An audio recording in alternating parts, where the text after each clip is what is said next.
सरकार ने आज अंतरिक्ष बैंकिंग और पशुपालन क्षेत्र में ऐतिहासिक सुधारों की घोषणा की।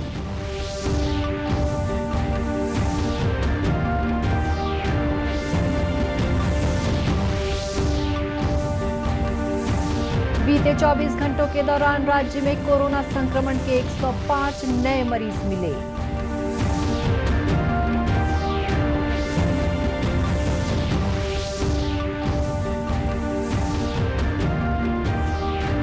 नारायणपुर जिले में सुरक्षा बलों ने किया माओवादियों का कैंप ध्वस्त। मौके से बड़ी मात्रा में हथियार और गोला बारूद बरामद।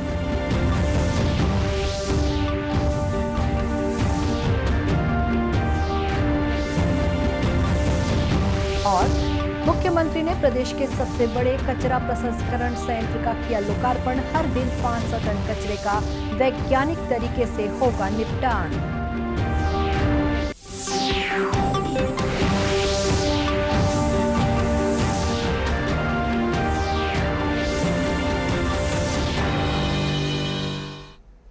नमस्कार, आप देख रहे हैं दूरदर्शन समाचार। मैं हूं शुभ्रा भट्टाचार्य। अब समाचार विस्तार से। केंद्र सरकार ने आज अंतरिक्ष बैंकिंग और पशुपालन क्षेत्र में ऐतिहासिक सुधारों की घोषणा की। प्रधानमंत्री नरेंद्र मोदी की अध्यक्षता में मंत्रिमंडल की बैठक में देश में अंतरिक्ष के क्षेत्र में निजी क्षेत्र की भागीदारी बढ़ाने के निर्णय की पुष्टि की गई। बैठक के बाद वीडियो कॉन्फ्रेंसिंग के जरिए मीडिया से चर्चा करते हुए केंद्रीय सूचना और प्रसारण मंत्री प्रकाश जावड़ेकर ने बताया कि शहरी सहकारी और बहुराज्य सहकारी बैंकों को रिजर्व बैंक की सीधी निगरानी के दायरे में लाया जाएगा। चाहे वो अर्बन कोऑपरेटिव बैंक हो या मल्टी स्टेट कोऑपरेटिव बैंक हो, अपने देश में 1482 अर्बन कोऑपरेटिव बैंक है और 58 है मल्टी स्टेट कोऑपरेटिव बैंक्स। आज इनके बारे में एक अध्यादेश पारित किया है। अब वो राष्ट्रपति के पास आएगा कि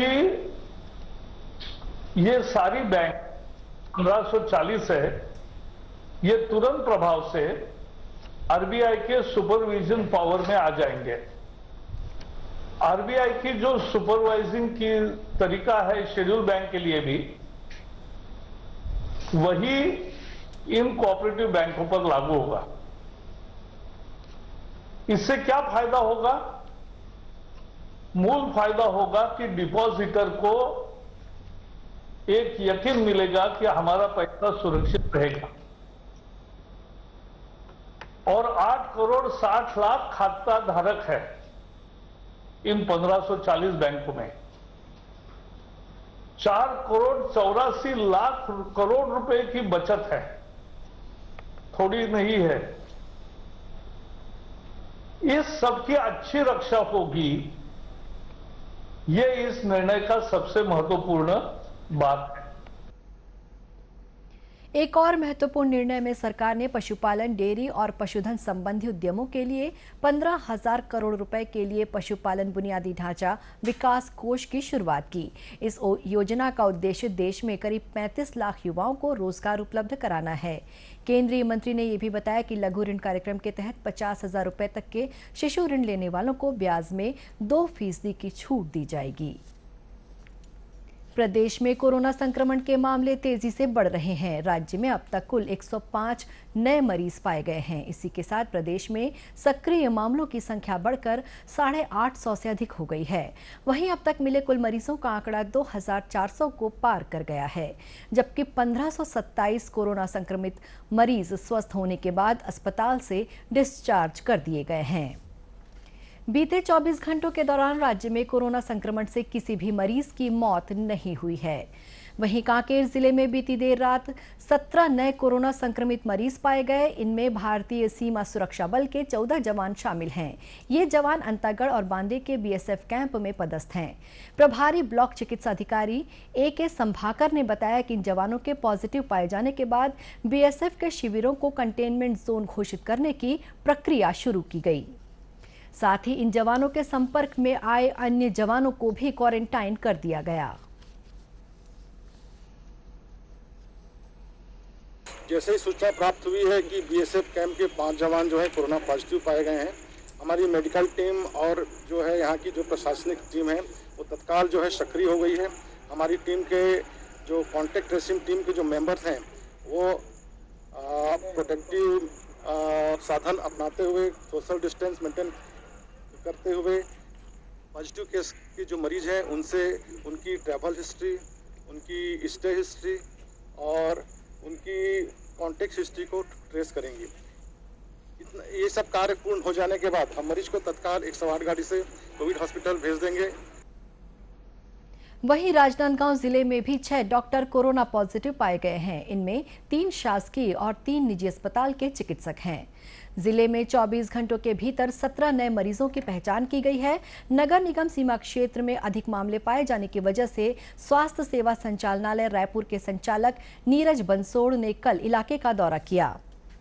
जिला कलेक्टर टीके वर्मा ने बताया कि कोरोना संक्रमण पर रोक लगाने के लिए जिले में लॉकडाउन का सख्ती से पालन कराया जा रहा है। साथ ही बेवजह बाहर घूमने वालों, मास्क नहीं लगाने और सोशल डिस्टेंसिंग का पालन नहीं करने वालों के खिलाफ भी अभियान चलाया जा रहा है। नियमों का उल्लंघन करने पर लोगों से जुर्माना वसूला जा रहा है। नारायणपुर जिले में सुरक्षा बलों ने माओवादियों के एक कैंप को ध्वस्त करने में कामयाबी हासिल की है। मौके से बड़ी मात्रा में हथियार, गोला बारूद और रॉकेट लॉन्चर सहित अन्य सामग्रियां बरामद की गई हैं। बस्तर रेंज के पुलिस महानिरीक्षक सुंदरराज पी के निर्देश पर सुरक्षा बलों की एक संयुक्त टीम अबूझमाड़ क्षेत्र की गश्त पर निकली थी। इस दौरान डेगलपुट्टी के जंगलों में माओवादियों का कैंप होने की सूचना मिली। जवानों का ये दल जैसे ही मौके पर पहुंचा, वैसे ही घात लगाए बैठे माओवादियों ने उन पर फायरिंग शुरू कर दी। सुरक्षा बलों की जवाबी कार्रवाई में माओवादी भाग निकले। जिले के पुलिस अधीक्षक मोहित गर्ग ने बताया कि सुरक्षा बलों के लिए ये बड़ी सफलता है।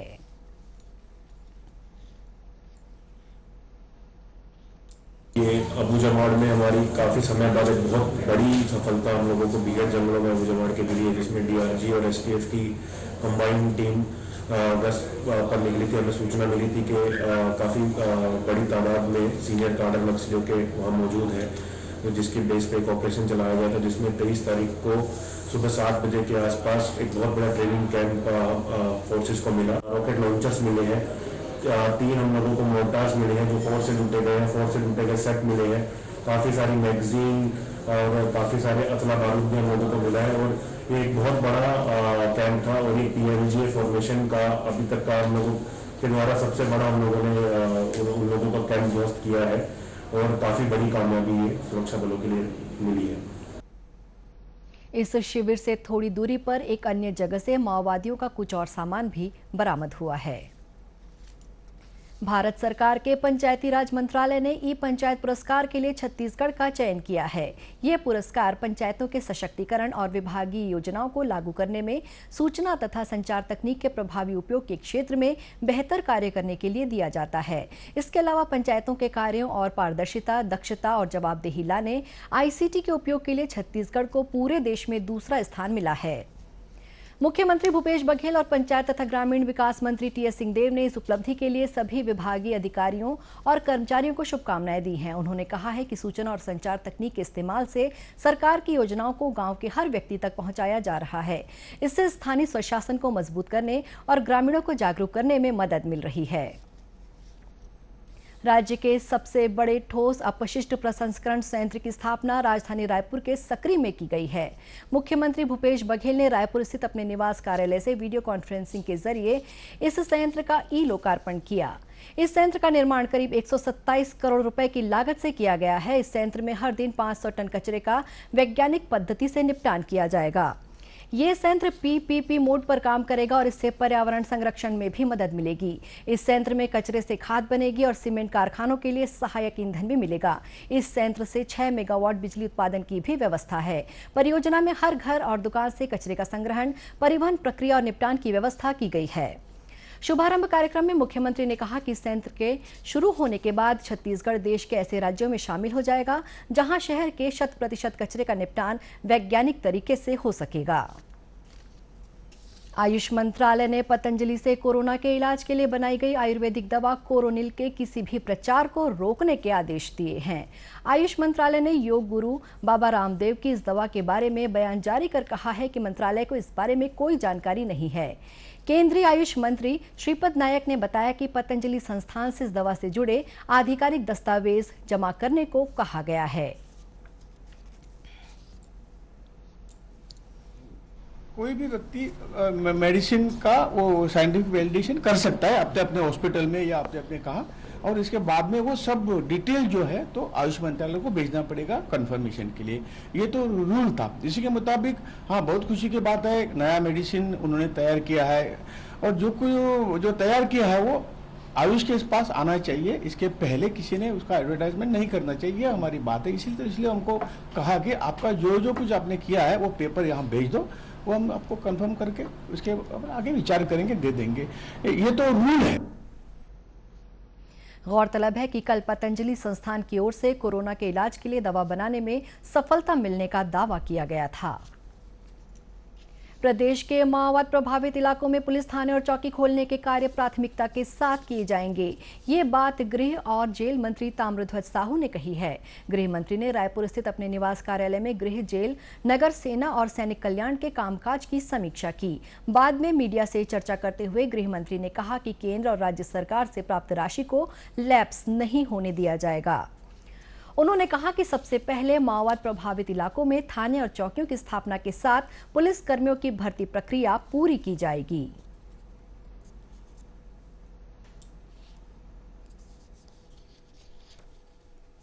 कहीं राशि लैप्स नहीं कर रहे। कुछ हमारे नक्सल मूवमेंट में केंद्र का पैसा और हमारा राज्यांश होता है 60-40 का, तो उसमें कहीं पर भी हम लोग रोक नहीं रहे हैं। तब उन सबको बनाने का वो अभी उसको भी मंगवाया था पूरी जानकारी कि कितने थाने चौकी खुल रहे हैं, उसमें हमारे राज्य के बजट का कितना है। तो पहले वहाँ का अपन पूरा कर दें, नक्सल मूवमेंट या बस्तर अंचल या मानपुर मोहला या कवर्धा शिल्पी के इधर वाला जो हमारा बेल्ट है जहाँ जहाँ नक्सली सक्रिय है, वहाँ का पहले कर दें। उसके लिए वहाँ अधिकारी कर्मचारियों की उपस्थिति के लिए, पुलिस भर्ती के लिए सब चीज़ को, तो उसमें कोई लैप्स नहीं कर रहे हैं, उसको हो जाए। समीक्षा बैठक में गृह मंत्री ने प्रदेश की सभी जेलों का निरीक्षण कर बैरकों में साफ सफाई, कैदियों की क्षमता और उनके स्वास्थ्य परीक्षण के साथ ही अन्य सभी जरूरी व्यवस्थाओं का जायजा लेने के निर्देश दिए हैं। उन्होंने जेलों में कपड़ा बुनाई, फर्नीचर और प्रिंटिंग सहित अन्य सामग्री बनाने के कार्यों को बढ़ावा देने को कहा, ताकि व्यावसायिक गतिविधियां बढ़ें और कैदियों का कौशल विकास हो सके। प्रदेश के अधिकतर इलाकों में बीते 2 दिनों के दौरान हुई लगातार बारिश की वजह से नदी नालों का जलस्तर तेजी से बढ़ा है। बाढ़ जैसी स्थिति से निपटने के लिए कई जलाशयों के गेट खोल दिए गए हैं। राजनांदगांव जिले के शिवनाथ नदी पर बने मोगरा बैराज से 3000 क्यूसेक पानी छोड़ा जा रहा है। लगातार बारिश के कारण इस बैराज का करीब 33% हिस्सा भर चुका है। जिला कलेक्टर टोपेश्वर वर्मा ने बताया कि बैराज से पानी छोड़ने से पहले तटीय गांव में मुनादी करा दी गई है और लोगों को सतर्कता बरतने की हिदायत दी गई है। मोहला मानपुर में पिछले 2-3 दिनों से लगातार बारिश हो रही है, तो मोगरा बैराज में जल स्तर बढ़ने के कारण कल से 3000 क्यूबिक से पानी छोड़ा गया है। तो उस पानी के छोड़ने से शिवनाथ नदी के किनारे जो डुबान वाला आसपास का क्षेत्र है, सभी को सतर्क कर दिया गया है। सभी पटवारियों को, सरपंचों को और अन्य लोगों के माध्यम से, ताकि वो नदी के किनारे ना जाएं, और कहीं भी डुबान की स्थिति बनती है तो जो कैंप, जो सुरक्षित स्थल है पहले से जो चिन्हांकित कर लिए हैं, वहां पर भी पूरी तैयारी कर ली गई। इस मानसूनी बारिश के कारण जिले के निचले इलाकों में भी पानी भर गया है। दूसरी ओर जिले में खेती किसानी के कामों में तेजी देखी जा रही है। जिला कलेक्टर ने बताया कि किसानों की सुविधा के लिए सोसाइटी में पर्याप्त खाद बीज का भंडारण किया गया है। इसी के साथ ये समाचार बुलेटिन समाप्त हुआ। नमस्कार।